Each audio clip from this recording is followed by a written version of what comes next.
కడ్పల్ society continuous గా వారం రోజుల నుంచి మీకు యూరియా అందుబాటులో ఉంది. రైతులు రోజు యూరియా తీసుకుపోతా ఉన్నారు. బొక్కస్ గామ్ లో కూడా ఇస్తా ఉన్నారు. ఇక్కడ అన్ని సొసైటీలో కూడా ఇస్తున్నారు, బీపేట్ లో కూడా ఇస్తున్నారు. మీరు అనవసరంగా ఏదో రైతులను మభ్యపెట్టి ఏదో మీరు తప్పుడు ప్రచారాలు చేసి లబ్ధి పొందాలని ప్రయత్నం చేస్తే రైతులు మూర్ఖులు గారు, ప్రజలు మూర్ఖులు గారు. ఖచ్చితంగా మీకు ఒకసారి బుద్ధి చెప్పినరు, మళ్ళా కూడా బుద్ధి చెప్పే అవకాశం వస్తుంది అని చెప్పేసి మీరు దీంట్లో కూడా ఏ డిపార్ట్మెంట్లో కూడా మీకు చిత్తశుద్ధి లేదు. మీకు ప్రజలు 10 సంవత్సరాలు అవకాశం ఇస్తే అప్పుల పాలు చేసి నిన్న మాజీ శాసనసభ్యులు రైతుల పేరు మీద ఒకటి ప్రెస్ మీట్ పెట్టడం జరిగింది. మరి అవగాహన రాహిత్యమా మరి ఏమో తెలియదు ఆయనకు. మేము మొన్ననే విజిట్ చేసిపోయినాము. మేము 89 లెవెల్లో ఉన్నప్పుడు విజిట్ చేసి రైతులందరికీ చెప్పినాం, ఎప్పుడు అలుగొస్తుందో ఎప్పుడు కంప్లీట్ అవుతుందో మనకు ఓవర్ఫ్లో అయినప్పుడు ఖచ్చితంగా మేము నీళ్ళు వదులుతామని చెప్పడం జరిగింది. ఎందుకంటే ఒక్క సుక్క కూడా నీళ్లు వేస్ట్ పోకుండా చూడవలసిన బాధ్యత అధికారుల మీద, మా మీద ఉన్నదని, ప్రజాప్రతినిధుల మీద ఉన్నదని చెప్పేసి చెప్పడం జరిగింది. అప్పుడు 89 లెవెల్ ఉండే. గత సంవత్సరంలో కూడా నేను వచ్చిన 3 రోజులకే నీళ్ళు నిండినాయి. దాని తర్వాత నీళ్లు వదిలాం. మేము నీళ్లు వదిలి మొత్తం అందరు నాట్లైన తర్వాత 5 రోజులు నీళ్ళు వదిలిన తర్వాత నీళ్లు స్టాప్ చేయడం జరిగింది. నీళ్లు బంద్ చేసినాక కాలువలలో వచ్చి అప్పుడు ఆయన మళ్ళా ప్రెస్ మీట్ పెట్టి మేము ధర్నా చేస్తాం, రైతులకు అన్యాయం చేస్తున్నారు అని చెప్పినారు. అబద్ధం మొత్తం. రైతు నీళ్ళు వదిన 5 రోజులు రాలేదు ఆయన ఇక్కడ. నీళ్లు కట్టేసి మొత్తం నీళ్లు అందరికీ అంటే టేలెంట్ వరకు నీళ్ళు ఇచ్చిన తర్వాత కాలువలు కట్టేసిన తర్వాత వచ్చి ఖాళీ కాలువలలో ఫోటోలు దిగి వీడియోలు తీసి అప్పుడు పెట్టడం జరిగింది. కాబట్టి రైతులకు మీకంటే ఎక్కువ వ్యవసాయం గురించి నాకు అవగాహన ఉన్నది. నేను ఒక డాక్టర్నే కాదు, వ్యవసాయం మీద కూడా అవగాహన ఉన్నది నాకు. నీవేమో ఖాళీ నీ స్వార్థ రాజకీయాలు, నీ ఓట్ల రాజకీయమే చూసుకుంటా ఉన్నావు. గతంలో నల్లవాగు కాలువలు మొత్తం మీరు అందరు చూసిండ్రు. మొత్తం చెరువులు నింపుకున్నాడు. చెరువులు నింపుకుంటే పర్వాలేదు, మొత్తం వాళ్ళ పొలాలన్నీ వారిన తర్వాతనే బీద రైతులకు నీళ్ళు ఇవ్వడం జరిగింది. మళ్ళా పూడికతీత పేరు మీద ఎన్నోసార్లు దోషేసుకోవడం జరిగింది. గత సంవత్సరం రైతులందరూ సంతృప్తికరంగా ఖానాపూర్ కానీ, కృష్ణాపూర్ కానీ, బీబీపేట, మారడి అందరూ మొత్తం కల్లేరు అందరు కూడా పూడిక చాలా రోజుల తర్వాత ఇంత మంచిగా పూడిక తీసింది సార్ అని చెప్పడం జరిగింది. చివరి ఆయకట్టు వరకు కూడా మేము నీళ్ళు ఇవ్వడం జరిగింది. మీరు మీ దౌర్భాగ్యం ప్రభుత్వంలో మీరు మీ స్వార్థం గురించి 2 సార్లు క్రాప్ హాలిడే ప్రకటించారు. మళ్ళీ ఎప్పుడు కూడా నీళ్లు సక్రమంగా ఇవ్వలేదు. మీరు గతంలో కిషారెడ్డి గారు ఉన్నప్పుడు 89-90లోనే చివరి ఆయకట్టు వరకు నీళ్ళు ఇచ్చినాం. మొన్ననే చివరి ఆయకట్టు వరకు నీళ్ళు ఇచ్చినామని చెప్తా ఉన్నాం. ఈ పూడిక అనేది ట్రాక్టర్లు పెట్టి పూడిక క్లియర్ చేయడం జరిగింది. మరి మీరు ఏం చేసిండ్రు? కనీసం నీళ్ళిడడానికి వస్తే గత సంవత్సరంలో కనీసం మీరు బుష్ కటింగ్ కూడా చేయలేదు. కానీ బుష్ కటింగ్ పేరు మీద మీరు ఎన్నో బిల్లులు లేపుకోవడం జరిగిందని చెప్పేసి కూడా మీకు అందరికి చెప్తా ఉన్నాం. నీళ్ళు ఎప్పుడు ఇస్తా ఉన్నాం ఎమర్జెన్సీ కెనాల్కి. ఎప్పుడు కూడా వాళ్ళకి వేరే పంటలు పండాయి కాబట్టి ఆబితాబి 2 పంటలకు కూడా మేము నీళ్ళు ఇవ్వడం జరిగింది. గత కాంగ్రెస్ ప్రభుత్వాలలో కూడా మీరే దౌర్భాగ్యంగా 2 సార్లు క్రాప్ హాలిడే ప్రకటించి రైతుల మీద పొట్టగొట్టడం జరిగింది. రైతుల పొట్టగొట్టినరు. గతంలో మీ హయాంలో కూడా నల్లవాగు నిండు కుండలా ఉంటే కూడా మీరు నీళ్ళు ఇవ్వలేదు. అప్పుడు మేమందరం పాదయాత్ర చేపట్టి మొత్తము మీ ప్రభుత్వం మీద ఒత్తిడి తీసుకొని వచ్చి పంటలు ఎండిపోతా ఉన్నాయి, రైతులకు నష్టమైతే ఉన్నదని చెప్పేసి మేము ఆ రోజు బలవంతంగా ప్రభుత్వం మీద ఒత్తిడి తెచ్చి నీళ్ళు ఇప్పించిన ఘనత మా కాంగ్రెస్ ప్రభుత్వానికి, మా కాంగ్రెస్ పార్టీది, మా కాంగ్రెస్ నాయకులదని చెప్పేసి కూడా చెప్తా ఉన్నాం. ఎట్లాగూ నీళ్ళు ఇడుస్తాము. ఓవర్ఫ్లో అయితే మేము నీళ్లు వేస్ట్ చేయదలుచుకోలేదు. రైతులకు ఎంత మేరకు అవసరం ఉంటే అంత మేరకు నీళ్లు ఖచ్చితంగా వదులుతాం. తర్వాత దాన్ని దృష్టిలో పెట్టుకొని మీరు కానీ ఇంకా రాష్ట్ర నాయకులు కూడా ముందస్తుగా ప్రెస్ మీట్లు పెడతా ఉన్నారు. ఎందుకంటే కాంగ్రెస్ వాళ్ళు ఎట్లాగూ నీళ్ళు ఇడుస్తారు, ఎట్లాగూ ముందు జరగబోయే దాని గురించి ఇప్పుడే మీరు మేము డిమాండ్ చేస్తేనే నీళ్ళు ఇడిచిండ్రు అని చెప్పుకోవడానికి. కానీ మాకు ఎలాంటి బేసిజాలు లేవు. అవసరాన్ని బట్టి రైతులకు నష్టం జరగకుండా ఎల్లవేళలా మేము వారికి ఆదుకుంటాము రైతులకు అని చెప్తా ఉన్నాం. తర్వాత ఈ నల్లవాగు నీళ్లు కూడా టోటల్గా ఇప్పుడు 93 లెవెల్కి వచ్చిన తర్వాత అలుగు బారడం స్టార్ట్ కాగానే ఎంత అవుట్ఫ్లో ఉంటుందో, ఎంత ఇన్ఫ్లో ఉంటుంది, అంత అవుట్ఫ్లో వరకు మేము ఇవ్వడం జరుగుతుంది.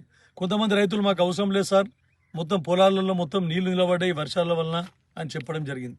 అయినా కూడా ఇంకా కొంచెము, ఎందుకంటే చిన్న గమతం ఉన్నటువంటి రైతులు కొంతమందికి కెనాల్ నీళ్లు పారకుంటే కూడా కొన్ని నాట్లేని పరిస్థితి. అట్లాంటి వాళ్ళు కేవలం 10% రైతులు ఉంటారు అంతే. 80% 90% రైతులందరూ కూడా నాట్లు వేసుకోవడం జరిగింది. ఇంకో 10% రైతులు ఎవరైతే ఉన్నారో ఆ నీళ్లు తక్కబడి నాట్లు వేసుకోకపోతే వాళ్ళ గురించి ఉపయోగం అయితే ఈ నీళ్లు ఖచ్చితంగా వాళ్ళకి నీళ్లు వదిలిపెట్టే ప్రయత్నం చేస్తాం. కానీ మీరు గొప్పలు చెప్పుకోవద్దు, మేము ప్రెస్ మీట్ పెడితేనే ఇడిచిండ్రు అని చెప్పేసి. మేము భయపడే నీళ్లు వదిలే ప్రసక్తి కాదు. రైతులకు ఎప్పటికప్పుడు ఎప్పుడు అవసరం ఉన్న నీళ్లు అప్పుడు మేము ఇచ్చే విధంగా మా ప్రభుత్వం కృషి చేస్తుంది. మా అధికారులు ఎల్లవేళలా చూస్తూ నీళ్లు లెవెల్ పెరుగుతూ ఉంటే ఎప్పటికప్పుడు నాకు ఇన్ఫర్మేషన్ ఇస్తా ఉన్నారు. ఎప్పుడు అవసరం ఉంటే అప్పుడు నీళ్లు వదలడానికి మా ప్రభుత్వం సిద్ధంగా ఉంది అని చెప్తా ఉన్నాం. మీరు చెప్పవలసిన అవసరం లేదు, మీరు పాఠాలు నేర్పవలసిన అవసరం లేదు. మీరు నీటిని దొంగతనం చేసుకోవడము, మీ పొలాలకు ఫస్ట్ వారించుకోవడము, పేదల కడుపు కొట్టి అది మానుకోండి అని చెప్పేసి మీకు హితబోధ చేస్తా ఉన్నా.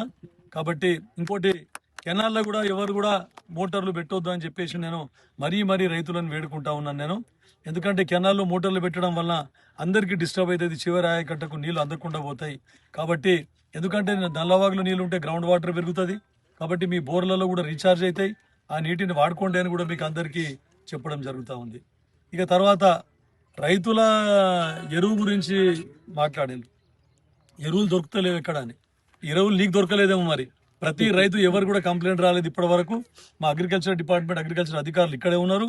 ప్రతి సొసైటీ నుండి కూడా యూరియాను ఎప్పటికప్పుడు మేము డిస్ట్రిబ్యూట్ చేస్తూ ఉన్నాం రైతులకు. ఎలాంటి కొరత రాకుండా కేంద్ర ప్రభుత్వంతో సంప్రదించి మా గౌరవ మంత్రివర్యులు తుమ్మల నాగేశ్వరరావు గారు, తర్వాత మా ముఖ్యమంత్రి గారు ఎప్పటికప్పుడు కేంద్ర వ్యవసాయ మంత్రితోనే సంప్రదింపులు జరుపుకుంటూ రాష్ట్రంలో ఎక్కడ కూడా ఎరువుల కొరత లేకుండా చూసిన ఘనత మా ప్రభుత్వాన్ని, మా కాంగ్రెస్ పార్టీది అని చెప్పేసి చెప్తా ఉన్నాం. కానీ మీరు ఏమో దాన్ని మళ్ళీ బురదజల్లే, కానీ మీరు చేసిన తప్పిదాలన్నీ మా మీద రుద్ది ప్రతి నెల రిటైర్మెంట్ బెనిఫిట్స్ 1,000 కోట్ల రూపాయలు అవసరం పడతా ఉంది. అది మీరు చేసిన ఘనత 58 నుంచి 61 సంవత్సరాలు పెంచడము. మళ్ళీ నిరుద్యోగ యువతకు ఉద్యోగాలు దొరకకుండా చేసినారు, ఒక్క ఉద్యోగం కూడా ఇవ్వలేదు. ఈ రోజు ఇన్ని ఉద్యోగాలు ఇచ్చినాం అన్ని డిపార్ట్మెంట్లల్లో అని చెప్పేసి మా కాంగ్రెస్ గొప్పతనం అని కూడా మీకు చెప్తా ఉన్నాం. మళ్ళీ అదొకటి, హాస్పిటల్ మీద కూడా మీరు ఇచ్చారు నిన్న మీ టీఆర్ఎస్ పార్టీ నాయకులు. మందుల కొరత ఎక్కడ లేదు, కావాలంటే చూడండి. మందుల కొరత ఎక్కడన్నా ఉంటే మా ప్రభుత్వంకి చెప్పి మాకు సలహాలు సూచనలు ఇవ్వండి. ఎక్కడ మందుల కొరత ఉంటే అక్కడ మందులు కూడా ఫుల్ ప్లేజ్డ్గా సప్లై. వ్యాక్సిన్లు ఉన్నాయి, వ్యాక్సిన్లు కూడా ఎక్కడ తక్కువ పడకుండా వ్యాక్సిన్లు కూడా మేము చేస్తూ ఉన్నాం. తర్వాత ఇప్పుడు వర్షాకాలంలో ఏదైతే ఉన్నదో మనకు శానిటేషన్ కూడా ఇంపార్టెంట్ దృష్టి పెట్టి దాన్ని కూడా మేము ఫుల్ఫిల్ చేస్తూ ఉన్నాం. ఎక్కడన్నా వాటర్ బార్న్ డిసీజెస్ కానీ వెక్టర్ బార్న్ డిసీజెస్ కానీ అవన్నీ రాకుండా మేమందరం ముందస్తు జాగ్రత్త తీసుకుంటా ఉన్నామని కూడా చెప్తా ఉన్నాం.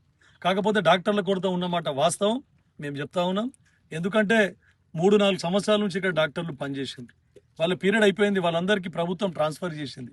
ట్రాన్స్ఫర్ చేసిన తర్వాత నేను ప్రభుత్వం మీద ఒత్తిడి తీసుకొని వచ్చి మీకు అందరికీ మీరు చూసే ఉంటారు, నేను అసెంబ్లీలో కూడా దాని మీద రైజ్ చేసిన. మా దగ్గర ఎంప్లాయ్మెంట్ చాలా ఉంది, టీచర్లు కానీ డాక్టర్లు కానీ మా దగ్గర ఇంకా చాలా అవసరం ఉందని కూడా చెప్పడం జరిగింది. ప్రభుత్వం స్పందించి అక్కడ సిఎస్సి మాకు ఇది కరస్గుత్తి కానీ కల్లేరు కానీ ఏరియా హాస్పిటల్ నారాయణగేడ్ కానీ అందరి డాక్టర్లను మొత్తం సఫిషియెంట్ డాక్టర్లు కూడా ఇవ్వడం జరిగింది. కానీ ఇంత దూరం నారాయణఖేడ్ అని చెప్పేసి చాలామంది డాక్టర్లు అక్కడ జాయిన్ కాకుండా మళ్ళీ ట్రాన్స్ఫర్కు ట్రై చేసుకుంటా ఉన్నారు, డిప్యుటేషన్ ట్రై చేసుకుంటా ఉన్నారు.